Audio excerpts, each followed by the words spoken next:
FORA.tv. The world is thinking.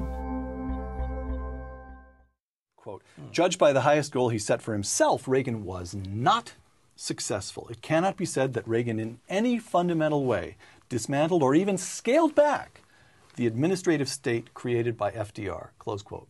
Yeah, I think that's slightly too harsh, but not implausible.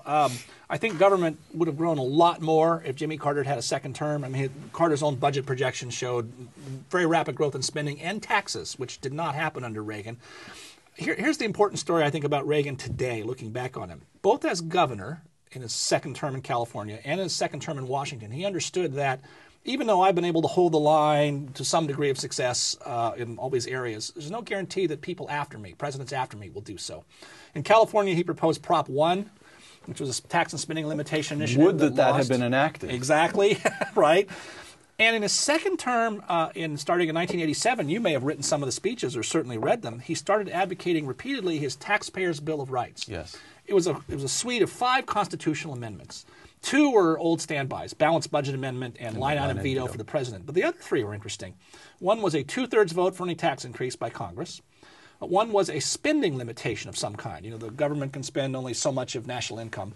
And the last one is the one that also is curious to me. It was a constitutional ban on wage and price controls, which no one was talking about at the time. But today we're talking about controlling the wages of bankers in the banking sector and controlling prices in the healthcare sector. Of course, there's no hope that those were going to get through in the 80s, but here's Reagan arguing in constitutional terms. And so ultimately I make the argument that if Reagan failed in a permanent realignment the way Roosevelt did with the New Deal, it was because the Republican Party, his successors, and even Reagan himself were not a full-fledged constitutional movement, and that's what we need to get back to. That's your next question? That's exactly. I was going to quote you. The shortcomings of the Reagan Revolution, I'm quoting again from your magnificent book, the shortcomings of the Reagan Revolution stemmed from its failure to be a full-fledged constitutional movement of its own. Right. What would it have looked like if it had been a full-fledged constitutional movement? How would it have differed? Well, I think Reagan should have pushed for those amendments in his first term. I think that should have been part of his package in 1981. Oh, I see. All right. All right. But I mean, look, I have to give him his props on this. I mean, when we celebrate Reagan, we should celebrate more than just, as I say, his style points and personality, and really look at the substance of things. One of the things that I think was quite important that we've forgotten now is the whole fight that Attorney General Ed Meese started about original intent in the second term, because that's still with us today. It's quite important.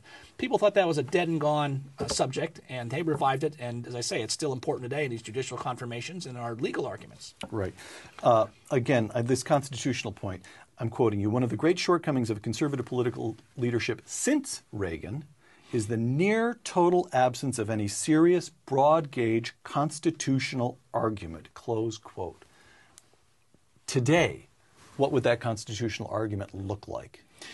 Well, that's a hard question, and I go around and around trying to think about how you would explain it. I don't have a good answer for that, but I do think that modern liberalism really is based on the idea that the living Constitution, the Constitution can be molded in any way we want, and we simply ignore inconvenient passages in it.